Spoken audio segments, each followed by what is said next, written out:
règlement. Oui. Par la suite, on va se présenter et ce sera à vous, simplement vous dire que, ben, il y a quelqu'un, vous le savez, et qu'à 17h environ, on va faire un petit recap de la journée, donner nos conseils, puis expliquer un peu l'externe du code, d'autres choses autour du code. Et si vous avez des questions, ça va nous faire plaisir. C'est ouvert à tout le monde? Oui, certainement. Tant vous, des coachs, votre famille, n'importe qui veut l'assister. C'est avant la délibération? Comment? Avant la délibération? Ben, en fait, ça va être à 17h, donc la délibération est un peu presque terminée. Parfait. Mister, c'est Donc, équipe 5, KRMS, niveau collégial. Je vais lire les règlements, vous allez pouvoir commencer après. Le temps commence dès que l'un de vous débute la présentation. La durée de la présentation doit se situer entre 15 et 20 minutes. Une pénalité d'1 point par 30 secondes manquantes vous sera imposée. Le décompte du temps vous sera indiqué à l'aide de cartons lorsqu'il restera 10 minutes, 5 minutes, 1 minute et 30 secondes. Le décompte des 10 dernières secondes sera effectué à l'aide de mes mains. La présentation sera alors terminée. Les juges auront droit à une période de questions de 5 minutes maximum. Et aussi, je vous rappelle que c'est important de ne pas mentionner votre collège avant la présentation pour ne pas être disqualifié. Fait que les juges peuvent se présenter. Bon après-midi, mon nom c'est Stéphanie Paradis. Je suis une ancienne de l'Université Laval. Je travaille actuellement comme analyste financier chez Family Tree, le siège social. J'évalue des pharmacies, puis toujours dans le but d'en ouvrir d'autres. Donc,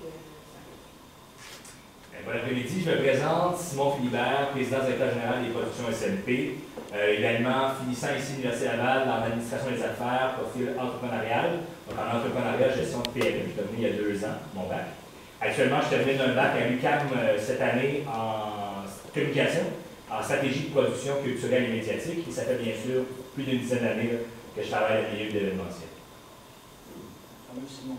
Ouais. Oui. Martin Dubé, enseignant à la FSE de Laval. Entrepreneur. Elle coach les jeux du commun, vous connaissez? Oui. Puis aussi, cet après-midi, comme ce matin, j'ai gardé mon contrat. Conseil spécial du président.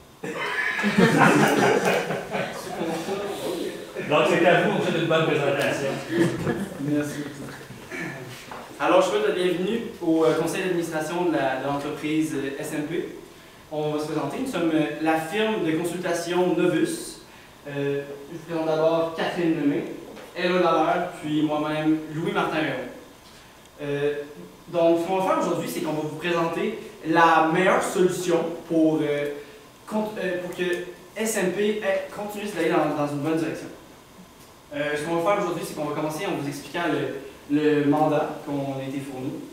Puis, on va faire une analyse détaillée, mais bref, de l'entreprise en ce moment.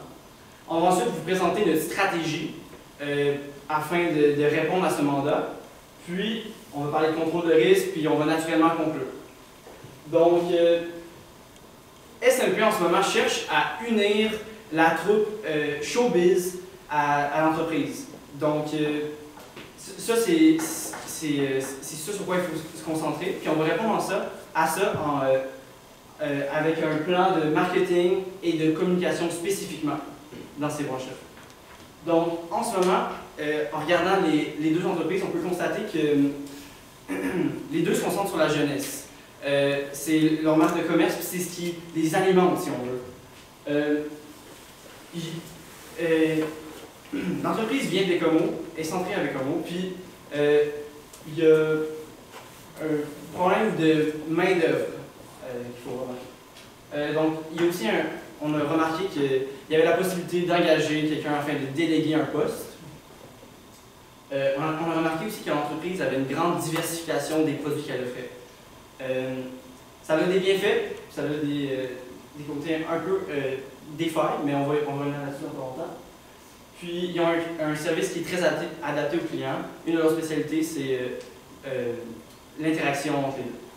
Puis, qui n'ont aucun bureau en ce moment. Donc, pour mettre de l'avant un plan stratégique, il faut tout d'abord constater les deux forces majeures des deux entreprises.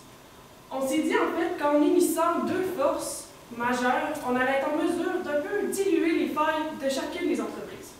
Donc, tout d'abord, on voulait miser, en fait, sur la jeunesse. la jeunesse, la flamme de l'innovation. On s'est dit vraiment que les deux entreprises avaient ce côté-là qui était une force par rapport à la concurrence. Ensuite, on a constaté que les deux entreprises avaient une adaptation aux clients selon vraiment tous les besoins qu'elles pouvaient avoir. En fait, l'entreprise offre quelque chose, mais est tout de même en mesure de s'adapter si elle a des changements auprès du client à apporter. Donc, en fait, pour faire notre plan stratégique, on mise vraiment sur ces deux forces-là pour faire croître les deux entreprises et l'unir ensemble pour ne faire qu'une seule identité. Pour débuter la stratégie que nous avons établie, nous allons commencer avec la partie marketing de la stratégie. Premièrement, selon l'analyse que nous avons effectuée, nous avons remarqué, avec l'absence, c'était bien écrit dans le cas, qu'il n'y avait aucune absence, une absence d'un plan marketing, d'un plan de communication. Donc c'est pourquoi que nous avons décidé, avec l'analyse justement, comme je l'ai dit encore, de segmenter le marché pour mieux cibler une clientèle en particulier. Nous avons remarqué justement que SMP donnait dans toute la gamme d'événementiels passant des mariages, des réceptions de mariage, des bals de finissant d'une petite école secondaire, allant même de gros événements, des festivals de musique. On pouvait même parler de festivités de la Saint-Jean-Baptiste. C'était vraiment varié, c'était de toutes les gammes. C'est pourquoi nous avons pensé qu'il était d'une importance capitale de se positionner dans la gamme, d'en choisir, c'est pour ça que nous avons choisi de vraiment garder la meilleure gamme. Quand je dis la meilleure gamme, c'est pas d'offrir c'est pas que la moins bonne gamme offre un moins bon service. Parce qu'on sait que SMP mettrait de l'avant la qualité du service, la qualité des employés, du service après service, c'est-à-dire. Donc, quand je parle de haut de gamme, bas de gamme, c'est vraiment dans l'envergure, quand je parle de l'envergure des événements, de type plus gros, de type de plus grosses festivités, des plus gros festivals de musique, des festivités municipales de plus grosses régions métropolitaines comme Montréal, Québec, ou des plus grosses villes comme Gatineau. Donc, c'est pourquoi on a pensé que se concentrer sur une gamme, se positionner sur le marché, dans le fond, de choisir un segment du marché, ça serait avantageux pour l'entreprise, puisqu'on pourrait se concentrer vraiment sur celle-là, au lieu d'offrir, dans le fond, c'est le fun d'être bon dans tout, mais avec la grosse concurrence qu'on a aujourd'hui dans tout, c'est ceux qui veulent donner la meilleure qualité de produit, ils se spécialisent, puis ils sont bons dans une affaire, puis ils sont spécialisés dans cette affaire-là, puis ils sont reconnus pour cette affaire-là. C'est dur d'être bon dans tout, puis d'offrir tout en même temps. Donc c'est pourquoi on pense que ce serait mieux de peut-être laisser aller les événements de plus basse gamme, en termes d'envergure encore, puis de se concentrer plus sur ceux avec la plus grosse envergure, puis en même temps, ceux qui rapportent le plus d'argent. Donc, on avait dit qu'il n'y avait pas, on pouvait fonctionner avec tous les types de budget. Là, c'est sûr que ça va mettre un plancher peut-être à déterminer en termes d'envergure, c'est jusqu'à où on est prêt à aller, jusqu'à où on est prêt à aller en termes d'envergure d'événements qu'on peut s'associer avec. Donc, c'est pour ça qu'en même temps, ça offrirait un beau service, comme on le sait, avec l'union de la troupe Showbiz puis SMP. Donc, c'est pour ça qu'on pense que se positionner, ce serait très avantageux pour l'entreprise à long terme. Financièrement, tant que aussi pour se développer puis être plus novateur. Donc ensuite, évidemment, si on veut mettre de l'avant un plan stratégique, c'est important de le communiquer.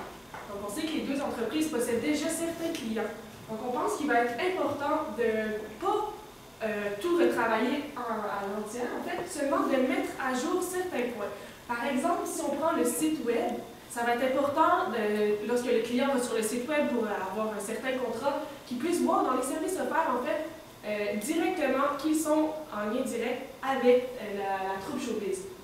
Donc, ça va être important d'apporter une certaine mise à jour, peut-être dans la programmation, tout ça. C'est sûr que là, il va falloir engager, peut-être investir, en fait, pour engager quelqu'un pour effectuer ce genre de modifications.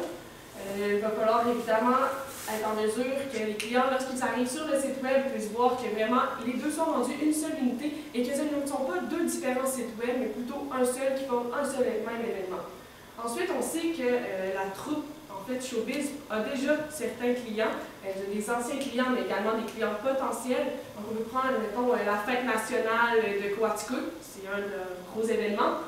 Ça va être important, sous forme de message ou peu importe, de les avertir du changement qui a eu lieu en fait de la fusion entre les deux entreprises. Ça va permettre en fait, de propager l'idée que ce n'est rendu qu'une seule entreprise, mais également de peut-être aller rechercher des nouveaux clients qui pourraient être potentiels et plutôt que d'avoir deux entreprises distinctes, n'en avoir qu'une seule. Ensuite, évidemment, en communiquant cette information, on communique également la nouvelle identité.